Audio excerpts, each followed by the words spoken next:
Isolation is the perfect breeding ground for fear. If there's no one around, who can hear you scream? It's time to get comfortable and let the darkness take control. Number 1. I am an extremely outdoorsy female and love to spend a lot of time in nature. I spent the better part of my early 20s living in the remote northern locations and exploring a lot of Alaska, Yukon, and BC. I have many odd, frightening, and bizarre stories that came from my time in the north, and this is one of them. In the summer of 2012, when I was 22, I was living and working in a pretty remote town in northern British Columbia from May to September.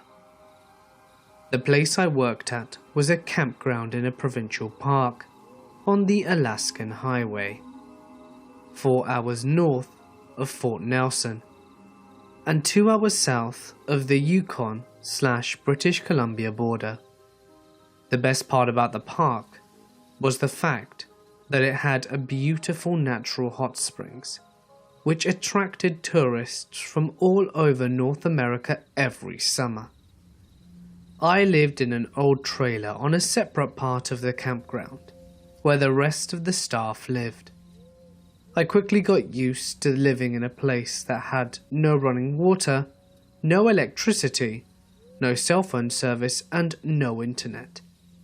And driving 4 hours to Fort Nelson every 2 weeks to get groceries and do my laundry, life was pretty sweet. I got to hike, go for late night dips in the springs, and make some traveling friends, and spend quality time in nature, getting to know the flora and fauna of the landscape. My job at the campground? Park facility operator, which was general maintenance and cleaning of campsites, as well as gatehouse attendant, wildlife interpreter, and sometimes I had a few security shifts here and there. The feeling of living in the woods was so completely different than the feeling of living in a city, as far as safety goes. In the city that I'm from, there are people around, and you are aware of the fact that your house or apartment could get broken into, but emergency services are pretty quick to respond, and neighbours are also a big plus. However, in the woods, I felt very vulnerable. The closest police were 4 hours away, and I lived in a trailer that was run down enough that it could easily be broken into. Not to mention it was pretty dark, which made it all the easier to sneak around at night. I was already on edge sleeping every night. The trailer next to mine was abandoned by the previous manager of the campground, after his son had shot himself in the head inside of it.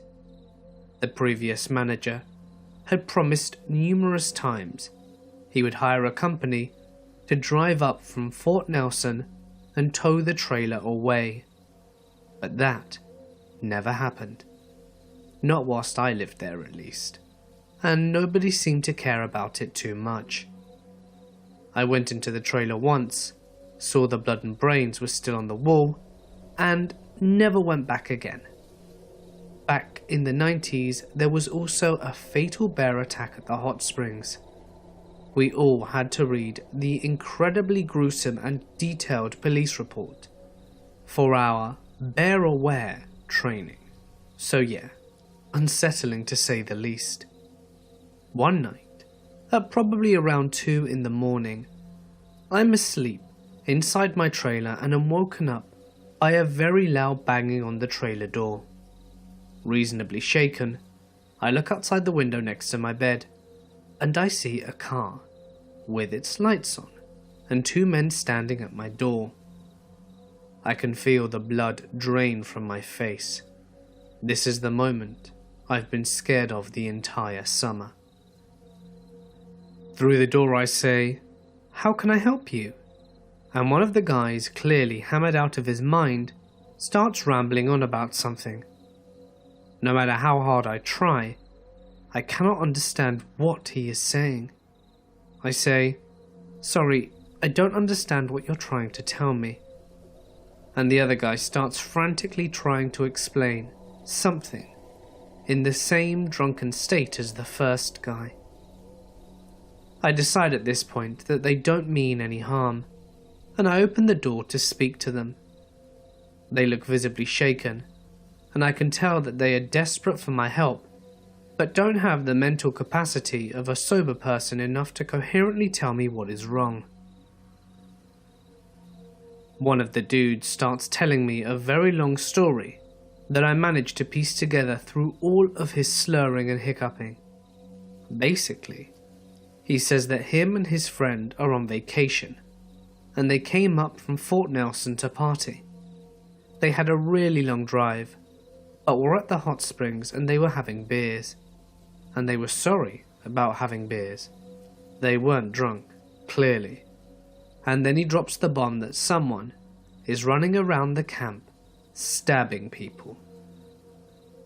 I look at the guy telling me the story, and I notice that he has blood all over his clothing.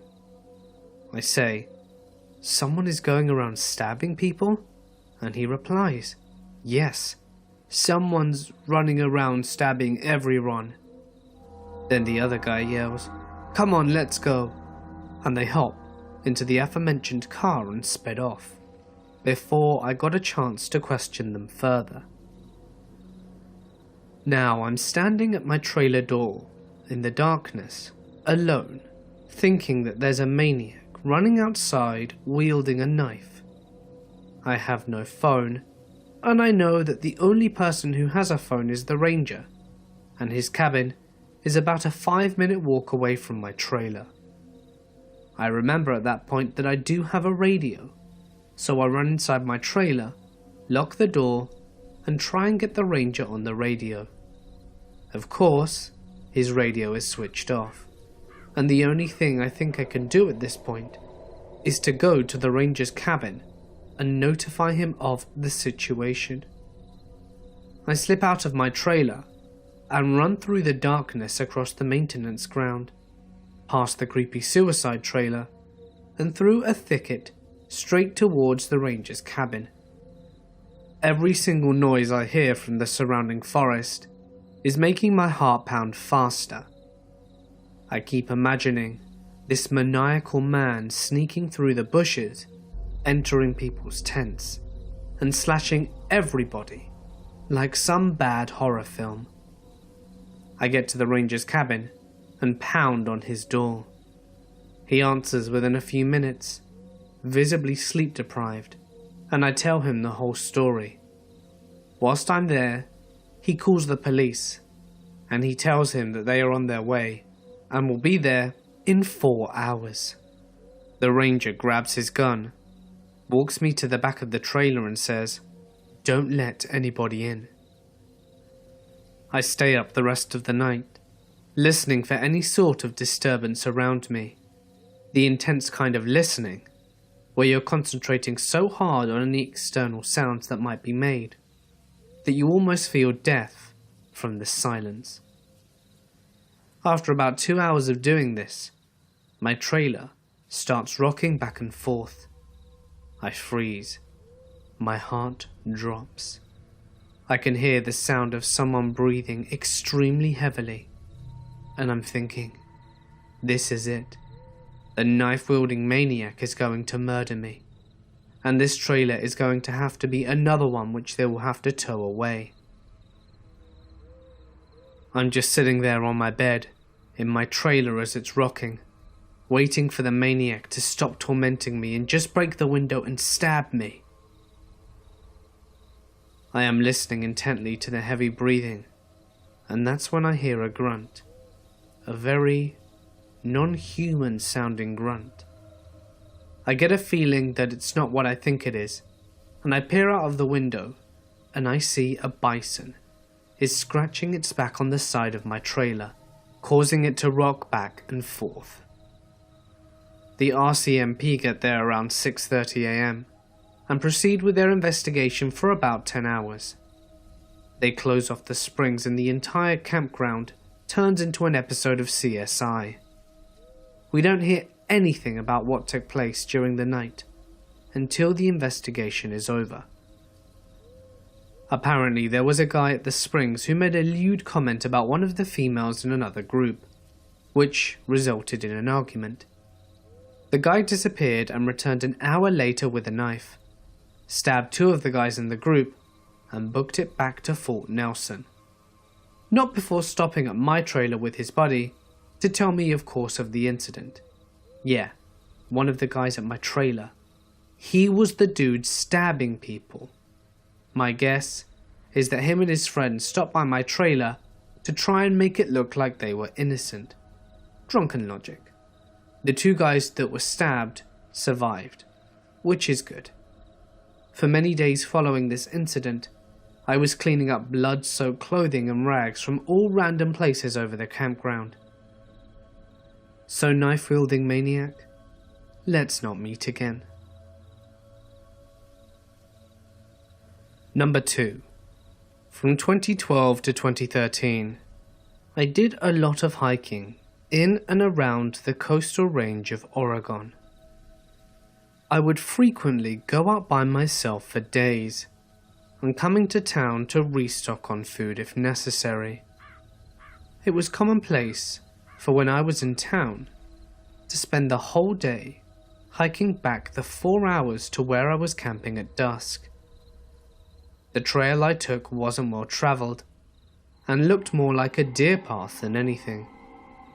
I had chosen my campsite for its lack of foot traffic and its serenity avoiding conventional locations. I only had a cell phone on me during this period of hiking and camping, no bright clothing, and no GPS nor tracking device or emergency beacon, which probably wasn't the smartest idea looking back. There were times I heard and saw things whilst out in the forest that I didn't recognize by sight and or sound, but nothing came close to the incident that I had in May 2013. I had just done my usual restock in this small town some 6 miles from where I had decided to camp for the night, and I spent the day in town as usual. I started walking back to my camp location at about dusk. Half of the walk I choose to use dirt roads, until veering off on the deer trails that I used earlier in the day. By this time, it was completely dark, but it was clear out and possible to see the trail just using the moonlight. I don't listen to headphones whilst hiking. I've always thought it's wise to be able to hear what's around you in the event of there being a predator, whether that be man or animal alike. I was mentally doing some calculations for the next day's hike when my mind is literally stopped mid-track. I hadn't heard anything, and I don't hardly make any sound when hiking. If I'd heard something, I would have known. For some reason, be it a sixth sense or survival instinct, I'm not sure, but I was jolted quite suddenly out of thought and made very aware of the fact that I wasn't alone on this trail. What was odd to me, especially, is that even though I had heard nothing whatsoever, no light wind, no birds, I knew acutely that something was behind me about 30 yards down the trail. I still to this day have so many unanswered questions about how I knew this. Standing really still, I turn around and look down, but I don't see anything in the trail. But I feel it. It's honestly really difficult to pin down exactly how to describe what I felt, because I hadn't felt that way before or since. I was standing straight up, fight or flight, and my logical mind was saying that there's nothing out of the ordinary, whilst my senses were saying to get the hell out of there. Again, looking back, and remembering I have no idea what to say. It's really hard to express. It was like I was being taunted, and I felt it. The presence of something or someone was down there in that trail, and for some reason, I knew that it knew that I knew it was there, even though I couldn't see it. That's what scares me. I knew, and it was bright enough out for me to see 30 yards down the trail with no problem. There was nothing there, and I felt as if I were being called or beckoned to come closer. This was maybe 30 seconds into looking down the trail. I was panicking, but I still wasn't sure what to think, because I wasn't seeing anything threatening, so I turned around and started walking at a quick pace. I don't know what else to do. I knew that if it was in fact a guy out to kill someone, he was probably going to end up killing me on this trail, or in my tent after following me back. So why run? I would say it was not even a minute into the quick trek back that I heard what can only be described as a sound like rushing or swooping air, and then what seemed like a rake sliding across the dirt trail. The former sound happened right after the latter. These sounds happened together at about half a second apart for 4 times. They were very close to me, maybe 20 yards back, and looking back, I don't know how I was able to stay composed and not soil myself, but somehow I mentally stayed focused enough on getting myself back to my tent. I ignored the panic and just kept walking quickly, not looking back. Whoever or whatever it was that followed me, the majority of the next hour, I kept heading forwards and didn't look back. A few minutes from my camp location, the fight or flight instinct gradually but succinctly left, and I crawled into my tent and didn't sleep a minute that entire night. Morning came, and I picked up and left.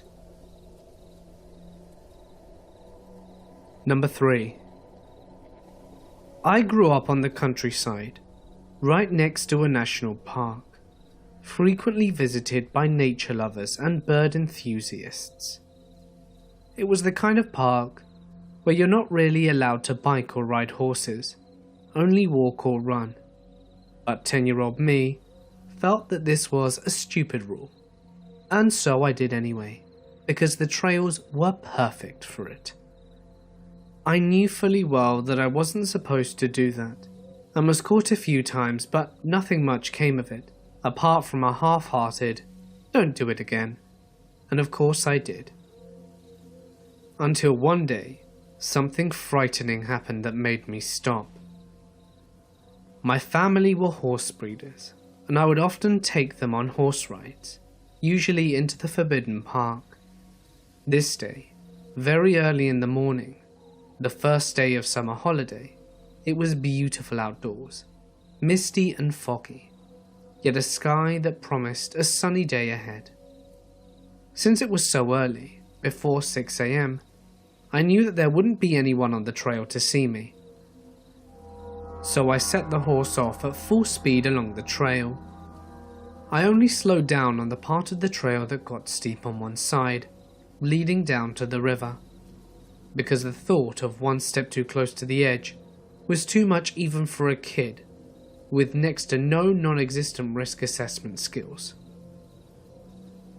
Suddenly the horse came to a halt and refused to take another step. I grew up with horses all my life and knew that this usually indicates that you need to investigate. Is there something with the hooves? Did the horse spot something that spooked it? So I checked and the hooves were fine, but the horse didn't move an inch. And that's when I saw it. Someone had set a trap. A thin, sharp metal wire across the trail, in perfect neck height for an adult. I stopped and looked around, but didn't see anyone. The wire was well attached to 2 trees and impossible for me to remove, so I led the horse around it, and, to do so, I had to walk up a bit into the wooded area on the side of the trail. That's when I heard the singing.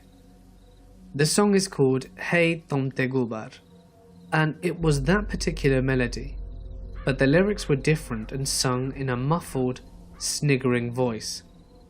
Imagine Smeagol from Lord of the Rings. Today I only remember parts of it, but translated it would have been something like, "Hey, all you runners come here passing, let the lifeblood pour out."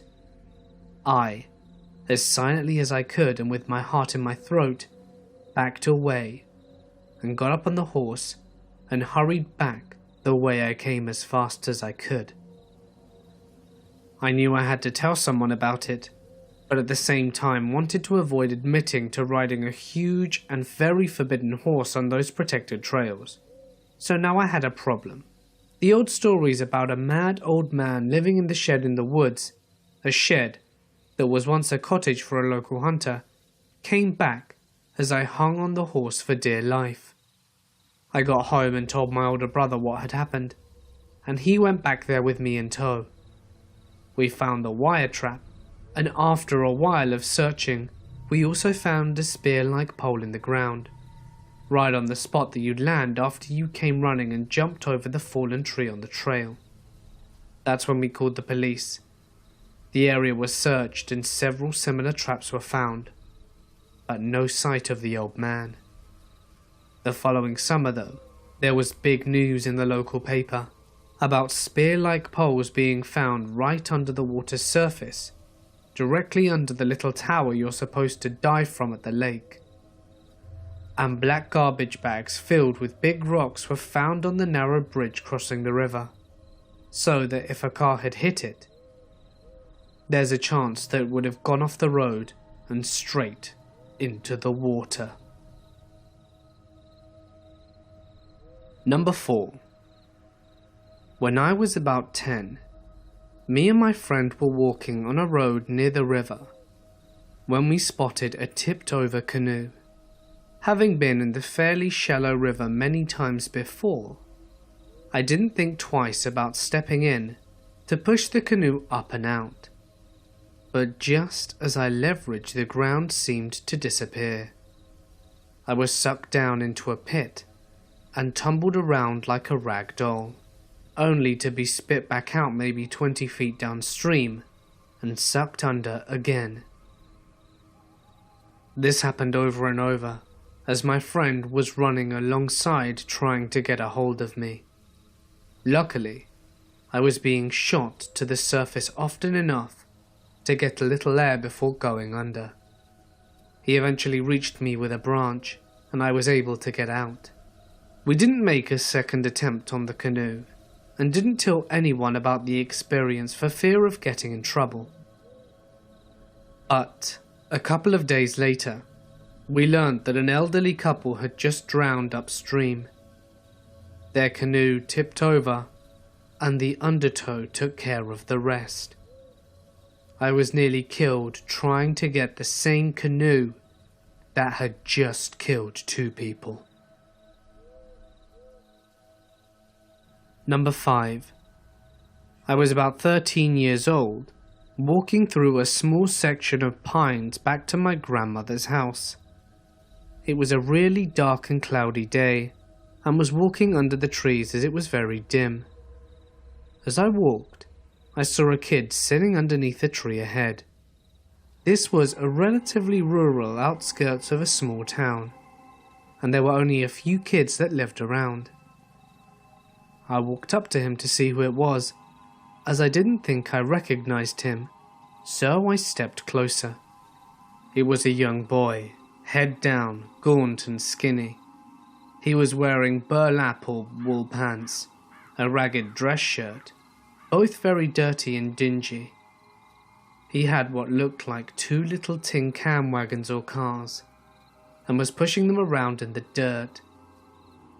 As I got closer, almost right in front of him, a feeling of absolute dread and sickness washed over me, and all of a sudden, I felt like I was going to throw up. "Hey," I kind of stuttered. He looked straight up at me, and I froze like a stone, ice cold. In one quick move, he grabbed up his wagons and jumped to his feet and circled around the back of the tree. It was quiet. I felt fine all of a sudden. I walked up to the tree and he was gone. Number 6. When I hiked alone frequently, I used to see flashes of colour out of the corner of my eyes. It happened often enough that I learnt to pretty much ignore them. I dismissed most of them as birds, small animals, or my imagination. The ones that still caught my attention were the red or blue ones, and one time pink. The bright colours were more hard to rationalise away. Carbon Glacier in Mount Rainier National Park, June 5th, 2001. I remember crossing the suspension bridge on my way to the Carbon Glacier, and it looked to be in very poor condition and was missing a couple of boards, forcing you to take a large step. The second missing board was right in the centre of the bridge, where you're furthest from the ground. My sister crossed first, and stopped about 3/4 of the way across. She turned around slowly, looked back at me, and yelled for me to step on 2 slats at a time, as one just broke under her foot. I froze at the second missing board, and it took me several seconds to take that long step across the hole. We decided to use the lower crossing to avoid the suspension bridge after. These days, it was the only way to go since the trail on the other side of the river washed out. We were having a good day talking and laughing and telling stories. My sister was in the middle of a story when a flash of white went past my peripheral vision on the left. I ignored it, but what I couldn't ignore was the fact that my sister had stopped talking. I turned to ask her what was wrong, and she was pale. She said someone was walking up the trail and just disappeared as they approached me. She was visibly shaken and upset. I chose not to tell her about the flash of white, as I had seen it at the same time. We were both teary and shaking and hiked out pretty quickly and very quietly. It took me several years before I spoke about it again. When I told my sister about the white flash, she couldn't remember any of it, as she completely blocked out that day. 2 years later, in an effort to see the standing file account at Washington State, I was given permission from the Highline School District to hike on their property to the old Stampede Pass lookout, now at Camp Woskowitz in North Bend. The woman at the office told me that I should hike around the property after visiting the lookout. It was a beautiful sunny winter day. I hiked to the lookout and then started down a different trail. The trail was fairly open, with a lot of salal. I heard a little girl laughing off in the distance and assumed that someone else was enjoying the trails like me. Not a moment later, there was a flash of pink. I'd never seen pink before, and it gave me quite a fright. I looked into the woods and saw nothing. My stomach turned and my eyes teared up. I decided I'd had enough of Camp Woskowitz and quickly headed back to my car. Number 7. I was babysitting in a very remote house in the middle of nowhere, up in the mountains on the coast. I remember it was around 9 p.m, and the kids' parents would be getting home in about an hour. I had put the kids to bed, so was downstairs by myself watching TV. However, every so often the TV would flicker to static, and to be honest, it was starting to scare the shit out of me. It wasn't until the point where I looked up from the TV and out the nearby window when I lost my shit. There wasn't anything actually outside, but it seemed as if I saw, in the reflection, what looked like a Tin Man, standing not too far behind me from the couch. Needless to say, there wasn't actually anything there when I snapped my head back to see where it was in the reflection. I grabbed my shit and wanted to be out of that house as quickly as possible. I actually ran upstairs and sat down quietly where the kids were sleeping until the parents got home. I particularly remember that when the parents arrived, I said I had to leave, and I was pulling out of their driveway in my old shitty Ford Laser, and looked up into the kids' bedroom. The same reflection I saw earlier was looking back down at me, with a hand raised as if it was saying goodbye. I never babysat there again. Number 8. At my grandparents' on vacation to Iowa. They live in the middle of nowhere. Couple elderly neighbors and cornfields for miles. It was around 2 a.m. and I was going to go have a smoke before bed. Their back porch has a big sliding door. Well, I walk into the room with the sliding door, and there's a guy in a creepy mask. He's quietly wiggling the door trying to open it. I got so scared, I felt my butthole clench up, and I dropped my cigarette. Right then, the guy freezes and looks right at me. He pauses, then starts frantically shaking the door trying to open it, like this dude was trying to rip the door off the house. I run over to my grandparents' gun cabinet and grab something. By the time I whipped around to point it at him, he was gone. I ran and woke up my grandparents. We all walked around the house with loaded guns for a minute, but the guy was gone. A couple of weeks later, some bald guy walked out of a cornfield wearing a dress. He stood by the highway for half an hour, then got picked up by some sketchy car. I won't even go into cornfields in broad daylight anymore. Number 9. This happened when I was 10. There were 5 or 6 of us spending the night at Charlie's house. Her parents owned a ranch in hill country region of Texas, and their home was built on top of a hill. Other than the dirt driveway up to their house, the hill was wild land covered in cedar trees. It was a clear, slightly chilly night in maybe October or November. But after the sun went down, the moon was out, so we stayed out playing hide and seek, using the driveway as a base. Their ranch was far enough out of town and well fenced, so her parents didn't have a problem with it. Anyway, during one round of hide and seek, me and my friend Georgina were the last 2 hidden. We were very good at hiding and avoiding the seekers, and they managed to find everyone else. Or so we thought. We almost made it back to the road, when 3 of the girls unknowingly cut us off, and we ducked behind a ridge of dirt to remain concealed. Georgina threw a rock across the road behind them to divert their attention, and we were waiting for them to get far enough off the road to make a dramatic rush for the safety of base, when I heard what sounded like a rock getting dislodged and sliding down the hill behind us.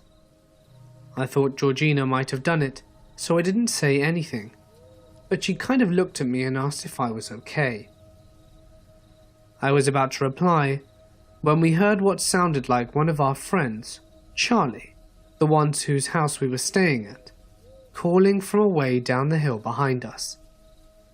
"Help me." We bolted upright and yelled for the others. They came running back to the road, and we told them what we had heard. No one had seen Charlie since we'd started that round of hide and seek.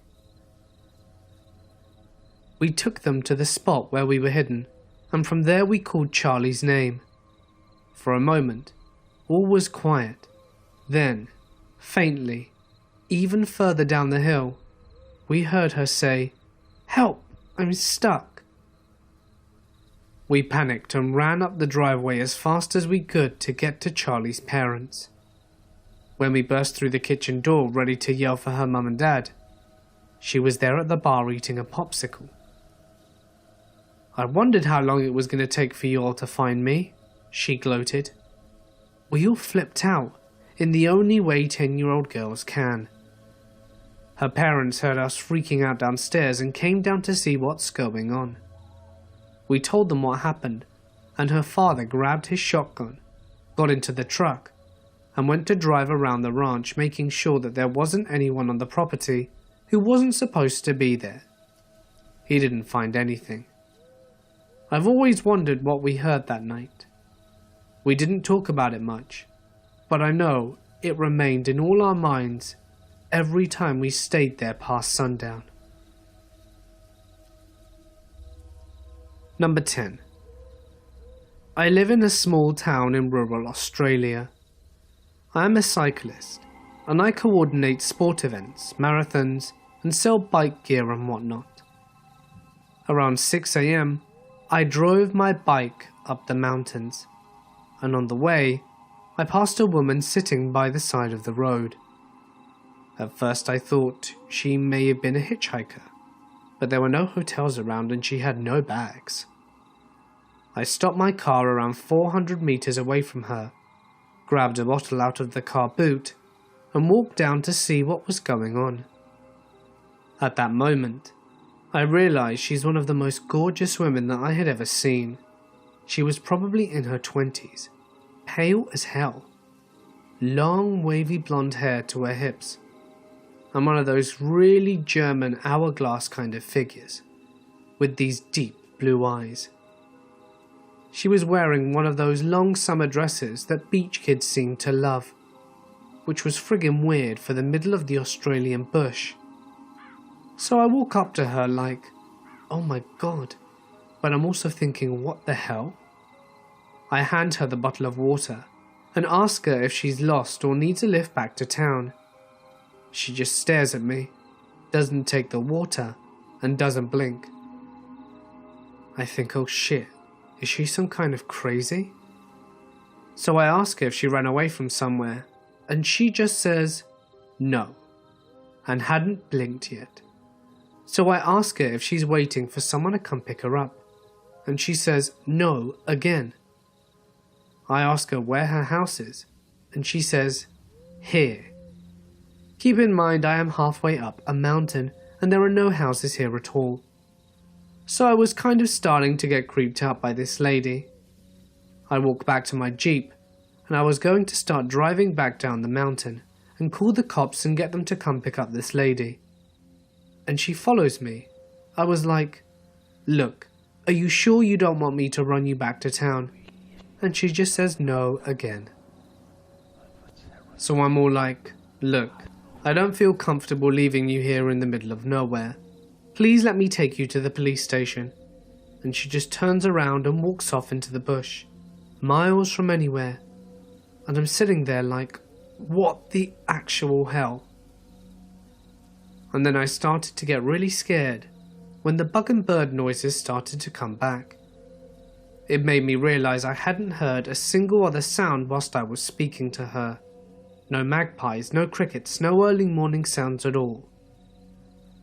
I hightailed it out of there and called the local coppers when I reached the bottom of the mountain.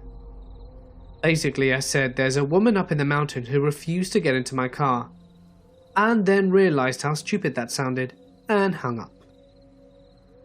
Whoever you are, I hope that you were okay.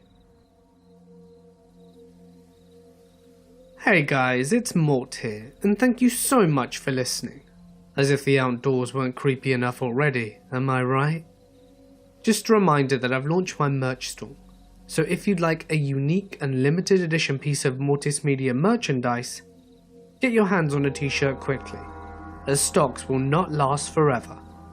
Remember that if you enjoyed today's video, please consider dropping a like, because I want to get 1,000 on this video and you guys are going to make it happen.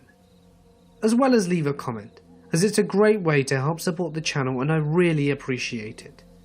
And if you'd like to do something incredible to help support the channel even further, feel free to visit my Patreon. You can find a link in the description as well as the links to my social media. And if you want your story read on my channel, you can submit it as a text post to Reddit or send it to me via email. Both links can of course be found in the description. But anyway, for now guys, I'm going to sign off.